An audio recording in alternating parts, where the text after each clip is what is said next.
Saya Marskal TNI Hadi Cahyanto, Panglima Tentara Nasional Indonesia.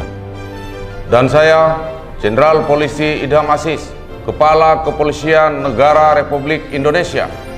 Pada kesempatan yang baik ini, izinkan kami mengucapkan Selamat Hari Natal tahun 2020 dan Selamat Tahun Baru 2021 bagi saudaraku sebangsa dan setanah air yang merayakannya.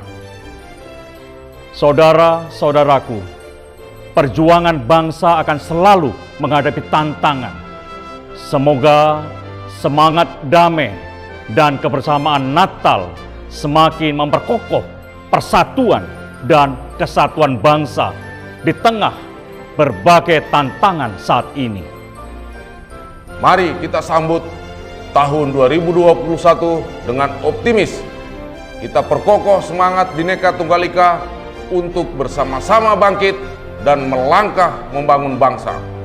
Mari bersatu mewujudkan Indonesia yang maju.